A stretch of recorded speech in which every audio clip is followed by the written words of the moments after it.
qodobada mar kale inoo dul carar qodobada lagu heshiiyey ee publica ah ee Somaliland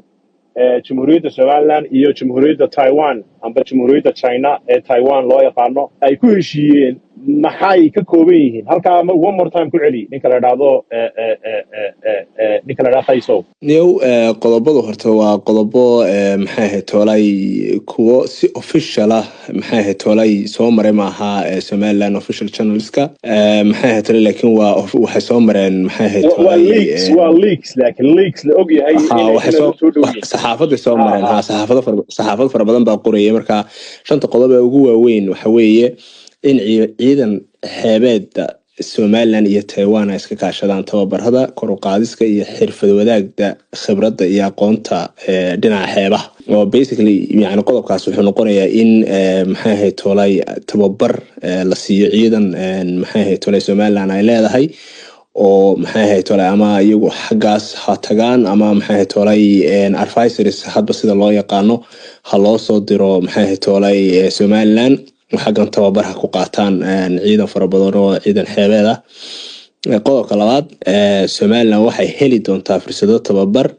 aad u sareeya oo ay ka heli doonto Taiwan si kor loogu qaado looguna horumariyo tababarka aqoonta iyo xirfadaha ciidamada ilaalinta xeebaha Jamhuuriyadda Somaliland maxay ahayd tolay tababar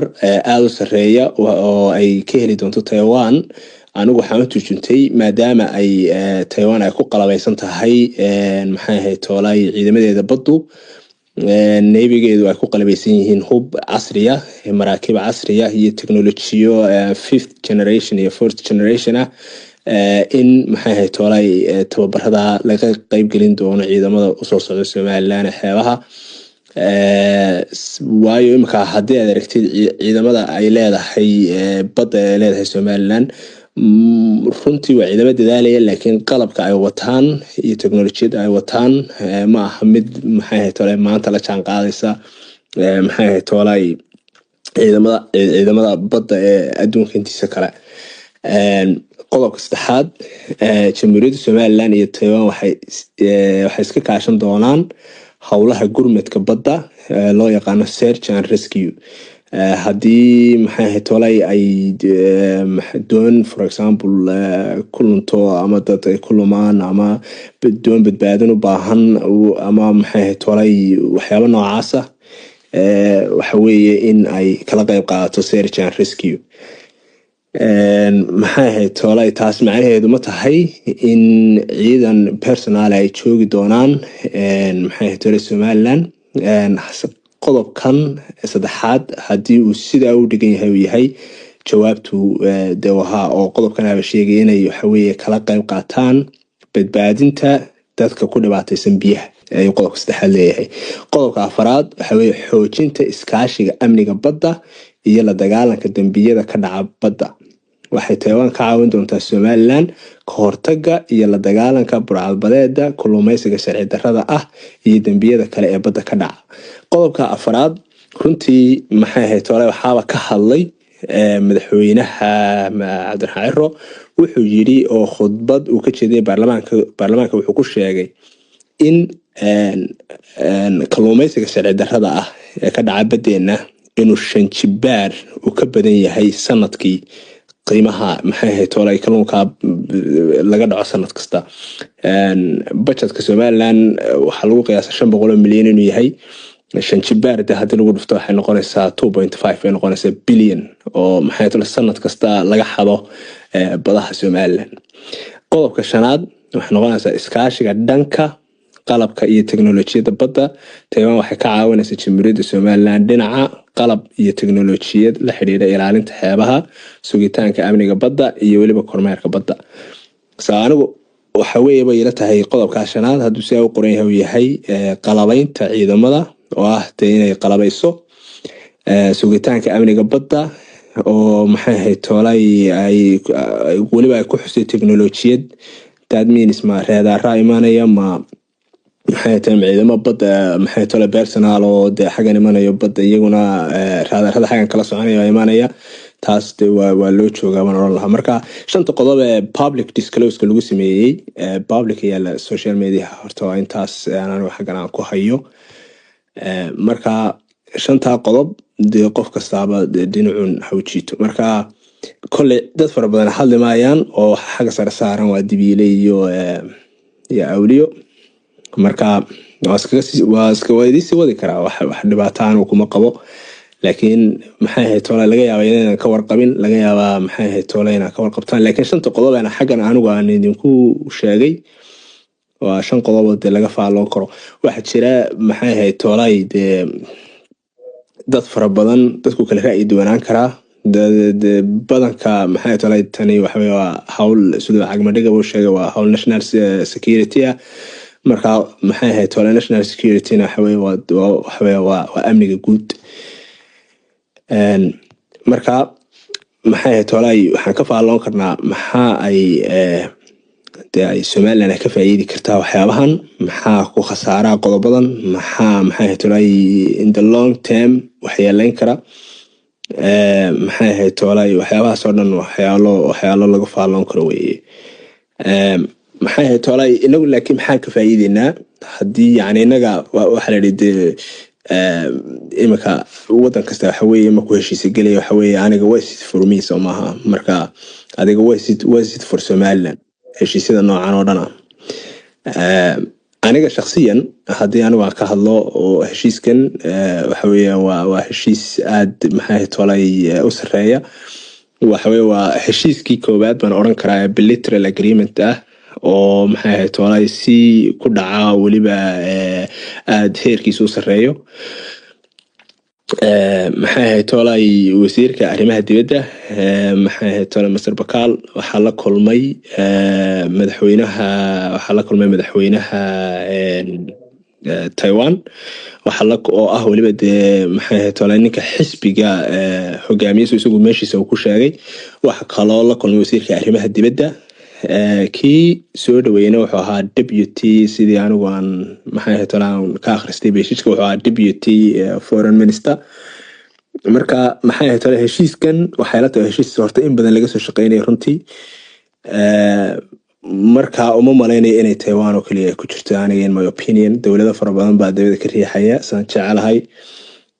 maadaama marinkan maxay ahayd toolay gacanka cadmeed uu yahay marin imika halistiisa ay sii xumaanayso oo maxay ahayd toolay hadday noqoto hub sharci darro halka la mariyo, hadday noqoto weeraro maxay ahayd toolay lagu hayo maraakiibta shidaalka sidee ganacsiga ee u kala gooshaysa qaaradda Asia iyo Yurub iyo Amerikaba. maxay ahayd toolay maadaama aanay taas aanay sugnayn waxa halis galaya ilihii dhaqaalaha ee Somaliland ba halis galaya. marka heshiiskani maxay ahayd toolay wuxuu kor u qaadayaa amniga guud ee badaha hadday noqoto mid si toos ah u taabanaya iyo mid si dadban u taabanaya, mid halka ugu hooseysa ka taabanaya ah in la soo badbaadiyo cidii badda ku lunta ama cidii badda ku ambata in ma garanaysaa ay laga qayb qaato badbaadintooda. waxaan u dhiibayaa anigu badan baa hadlay runtii mana hadal badni. marka waxaan u dhiibayaa mana soo dhow wandhawaha qays aad baan ii salaamay dhammaantiin. maritime security-ga agreementyada waxaa ku dhex jira inta badan waa inaan horta dib u eegnaa qaabka ay loo wada shaqayn karo oo ability ay jirto inkastoo agreementkiina hor oolin oonanu arkaynin detail waxa ku jira. waxa fiican maritime securities horta maxay yihiin inaan meeshaas laga soo bilaabo. maritime security-gu waa wada shaqaynta ciidamada badeed inaad ka warhaysiin backgroundkiisa waxyaalo fara badan baa laga shaqeeyaa. waxweye number 1 argagixisadana meesha laga ilaaliyo, burcad badeedkiina laga ilaaliyo. waxay leedahay training and military cooperation bay leedahay oo badda dhexdeeda ah. matalan oo kale arrimaha amba qalabka lagu eego haddii labada wadan kala awood yar yihiin training bay wada sameeyaan. haddii ay isku awood leeyihiin haddii kale training baa loo sameeyaa ka kale sida ay exerciseska badda dhexdiisa. maxay markay nooga dhigan tahay haddii gacanka cadmeed laga eego dhinacaasi Gulf of Aden inta badan waan ognahay oo nimankan Yemeni Houthis-ka ayaa in badan isku dayay in ay markabayaasha meesha soo marayaan ay shiidaanba. marka qaabka Taiwan military-geegu waa very powerful lama mid aha meelahan kale aan u arkayno waad ogtahay in Mareykanka xataa ku tiirsan Taiwan military-giisii waxay leeyihiin qalab iyo siyaabo loo eegi karo waxyaalaha threatska u abadeena iyo qaabka waxyaalaha waxaa jirtay in bariga dhexda in laynoo goodinayay oo nimankan Turkiga ee Soomaaliya ay wateen laakiin runtii marka la eego equipmentska fara badan ee military-gu missiles-ku waxyaalo fara badan kaararkii xataa ku dhisan yihiin Taiwan bay ka imaadaan marka qaabkan u eegino inaan u aragnaa inaan Mareykan yar aan maanta heshiis oo kale la saxeexanay marka maritime security-guna wuxuu abaabka u furaa marka security-giisa adkaysid waxa weeye blue economy-geeni oon awoodno inaan kasoo saarano badda wixii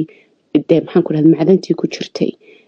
iyo qaabka wax loo eegayo waxaa jira iminka nimankan aad u fikirka gaaban leh ee Soomaaliya waxay yiraahdaan Taiwan lama aqoonsana qaabkeygii diplomacy-geega laakiin waxayna fahansanayn the actual navy-ga maxaan ku dhahdaa sorry military-ga Mareykanku a lot of is maxaan ku dhahdaa military power-keeda waxay ku xiran tahay waa Taiwan qaabka ay u eegayaan is very different than inagu aan u eegna bay ahayd marka amba China waxyaalaha ay uga warwarsan tahay threats-kan fara badan aan ka arkaynay muddo imika 2 sanadood iyo ka badan waxyaalahaasi aan arkaynay dagaaladan bari kasoo aan arkayno in maalin kastaba kasii darayeen sababaha loo bilaabay proxy wars-kaasina waxa weeye sida ayna Taiwan ay u iman Mareykankana iyo United States-kana u iman meesha laakiin qaabka ma fahansana imika reer Soomaaliya waxa loo isticmaalaa sidii israasho marka la rabo in la tuuro amba la yiraahdo kaalay waxaan noo saxeex laakiin ma fahansana qaabka loo isticmaalay xataa in United States-ka laga horgeynayo laakiin way iska socdaan oo Turkiga bay hor socdaan oo Turkigana tubiko aan sida qaabka looga hadlayo dagaalka ku xiga Iran iyo Turkey ku xiga Turkey buu ahaanaya waadiga arkay maalintii dhaweytole Erdogan inuu baqday oo baqdin baa ku dhacday maalintii dhaweytole inkastoo NATO power yahay wuu arkay dagaalka ku xiga inta badan sidoo waa oran jiray Yemen baa la dagaalami doona Sudan baa la dagaalami doona Soomaaliya dagaal ka dhici doona you remember all of these things oo qaabka ay Mareykanku u soo gali doonto Iraq waa tii la sheegi jiray Iran waa tii la sheegi jiray Iran maalintii dhaweytole way dhacday Turkina way ku xigtaa listigaas way ku jirtaa marka baqdintii iyo gariirkii wadeerkiisa Erdogan maalintii dhaweytole ka socday marka ka hortagiisu waxay islahayd establishment inuu ka sameeyo Indian Ocean-ka dhexdiisa oo space waxa jirta activity uu islahaa badda dhan ninkan Xasan Sheekh intuu la fadhiisto intuu badda dhan Gulf of Aden ilaa iyo Indian Ocean-ka intuu siiyo uu gacanta ka saaro ayuu doonayay inuu yiraahdo this is baddan anaa wada xukuma laakiin waxa ka dhacday military agreement maritime agreement kan maanta waxay u tahay Somaliland number 1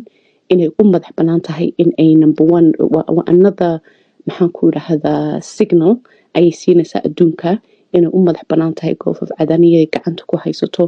iyo maxaan ku yiraahdaa really sovereignty-ga land-keega and sea-geega ay gacanta ku haysato iyadoo ay saxeexi karto in ay ka dhabayn karto maaha wax inta la iska saxeexay space-kaas iyo laftirkooga laga sameyn karo marka space-kaas program-kaas ay doonayeen oo runtii cover up amba u tahay yani double inay u tahay missile testing-kii la sheegay marka Mareykankuna wuu ka hortagaya arrinta runtii Soomaaliya way isku I don't know maybe joint hadday ka dhigaan oo gacanta ku qabtaan laakiin Turkey inay kaligeed meeshan expansion samayso within East Africa ay kaligeed samayso I don't think powers-ka westiga inay ogolaanayaan inay wax agreement ay ula iman doonaan marka arrimaha haystay arrimahaas ay hayd qays tusoo walaalo adaama su'aal ku weydiinaya imika Joshua Messervey wuxuu soo qoray tweet the potential for trilateral US Somaliland Taiwan collaboration is significant. Many opportunities to be derived. يعني wuxuu yiri heshiiska maxay tolay ay wada galeen US Somaliland and Taiwan trilateral agreement buu ku sheegay maxay ka dhigan tahay yani bilateral bama aha laakiin waxa Mareykanka ku jira miyaa heshiiskan trilateral wuxuu Cabdifataax soo qabta Cabdifataax ayaa arrimahan inooga war daloola oo maxaan ku rahdaa si fiican wuxuu fahansan arrimaha details-ka iyo agreement-ka laakiin qaabka qaysoo aan oran lahaa trilateral agreement were different from bilateral agreement. Trilateral agreement hadalka uu Joshua Massey waxa weeye waa ninkii maalin buu xataa yidhi aqoonsiga Somaliland weli kamay hadlin United Statesku waa dadkii soo qoray waa shakhsiyaadkii aanu ognahay in uu siiyo informationka senatka amba foreign affairska oo informationka uu fahansiiyo amba uu dhigo he's very up to date way qaabku uu u hadlay imika waxay ka dhigan tahay 3 wadan oo wada galaya agreement trilateral iyo bilateral kelmadahaas markaad isticmaashiin waxaad aqoonsan tahay counterpartkaagu in uu kula mid yahay uu agreementkaas saxeexi karo marka agreement wuxuu yidhi significant amba ay ad aragtid kelmadahaas iyagoo isticmaalaya maaha dadka ajanabigu dad horbooda kelmadaha oo push garaya unless ay propaganda wadaan but Joshua Massey maadaama uu yahay somebody who is a positionkiisu advisory qaabku u hadlayo wuxuu ka hadlayaa maanta waxa ay agreement kala kasii dhalan karaa United Stateska so ay Taiwan iyo Somaliland ay wada shaqayn karaan inside maritime security oo markabyaasheedu that means waxa weeye saddexdii oo isku siman oo isku mid ah ma aha like يعني partnership with Taiwan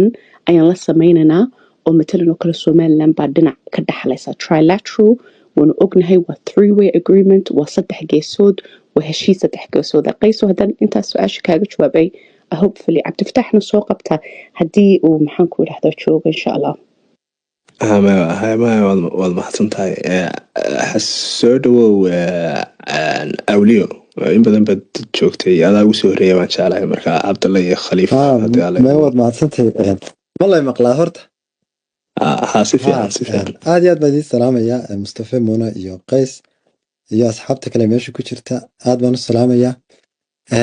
horta maanta waa maalin taariikhi ah runtii oo marka la eego xaalka geeska Afrika ku jiro xaalka wuxuu iska noqday geeska Afrika amni ahaan aad iyo aad buu adag yahay waqti adagna waa la galay runtii marka maanta in la galo heshiis amni oo muxuu ahaayay lagu sugayo badda Somaliland waxaan aaminsanahay waxay tahay wixii ugu muhiimsanaa ee aynu sameynay muxuu ahaayay marka waa heshiis horta taariikhi ah fikirkayga haddaan ka dhiibto waxyaabaha ka dhalan kara ee ugu waaweyn ee muhiimka ah ee faa'iido aan ka heli karno waxaa ka mid ah dee in khayraadkeenii badda iyo amnigii badda uu muxuu ahaayay uu sugan yahay oo muxuu ahaa hadda dee meel weyn oo la taaban karo inaan ku tiirsannahay taas waa mid waxa soo raacaya sida ay Muniwe sheegtay tababarada magaranaysa iyo aqoonta know-how-ga aynu ka helayno Taiwan horta mid baan maanta arkay soo qoriyay 2 qaawanismo qaado isagoo ku dhaleecaynaya ama ku yareynaya wasiirka arrimaha dibadda horta runtii wuxuu qabtay shaqo aad iyo aad u culus haddaan ninka libintiisa la qirin waniyo hore looma soconayo wasiirka arrimaha dibadda Mareykanka safarkiisii anuu aad baan ugu bogay safarkii Mareykanka ku taagnaa nimankii Congress-ka runtii waa midhaystay mid kasta gaar buu la kulmay dee magaranaysaa qadiyadda waa uu ku shubay arrinteenana meel fog buu gaarsiiyey runtii maanta waad arkayseen muxuu ahaayay heshiiska uu kusoo saxeexay uu la soo galay muxuu ahaa Taiwan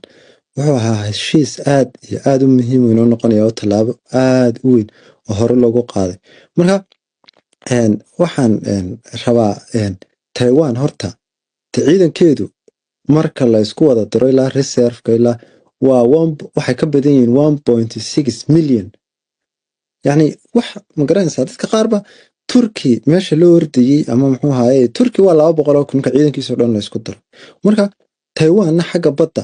xoog bay uga horeysaa waliba waxa leedahay naval drones oo kale leedahay waxyaabo fara badan bay leedahay de waa jasiirad adigu gebigeedu waa bad ku nool Taiwan marka la eego oo muxuu ahaayay awood weyn oo ka sareysayo de awoodeedu waa awood China oo bacdhay karto de China iska caabin karta marka horta waa lama yareysan karo waxaad kaloo ku dartaa Taiwan waxay leedahay marka la eego top 20 faraaq shibiska ama shirkadaha waaweyn ee badda iskaga gooshay maraakiibta 3 bay ku leedahay oo kaalmaha ugu horeeya top 10 oo kale ay ku jiraan evergreen oo kale ka mid ah 3 waaweyn bay ku leedahay top 20 marka Taiwan marka laga tagaba xaggan militariga oo de militariga qudhiisa waxa soo hoosgelaya waxa soo gelaya kii gudaha caadiga ah dhulka xataa soo hoosgelaya de wixii waa military waxa ka weyn oo anigu aan aaminsanay shakhsiyan faa'iidada dhaqaale ee aanu ku qabi karno maadaama Taiwan ay qayb weyn ka ciyaarto sugooshka badaha caalamka oo ay ku leedahay 3 shirkadood oo top 20 ay ku leedahay 3 shirkadood oo aad u waaweyn ma fahmaysa marka waxay saamixi kartaa waan leenahay ama fududeyn kartaa in lala sameeyo oo de muxuu ahaayay dhaqaale iliilad dhaqaale oo cusub inay noo furanto hadday noqoto muxuu ahaayay inaynu ka faa'iideysano de wadanka aan partnerka la noqonay infrastructure-kiisa inaynu ka faa'iideysano inaynu magaranaysaa waxyaabahan dhoofinayna xataa inoo fududaan doonaan oo ay ka mid yihiin muxuu ahaayay xoolihii nool oo kale in suuq cusub aan u heli karno oo kale ma fahmaysaa fooxii oo kale in Taiwan qudheeda dee magaranaysaa khayraadkiina aan u dhoofin karno sida fooxa oo kale macdanaha oo kale dee heshiisyo hadda waa jiraan ma fahmaysaa shidaalkii soo socda marka waxa weeye tallaabo weyn oo hore loo qaaday waxa kaloo ka mid ah xataa dee waxa inoo koraya infrastructure-ka xagga magaranaysaa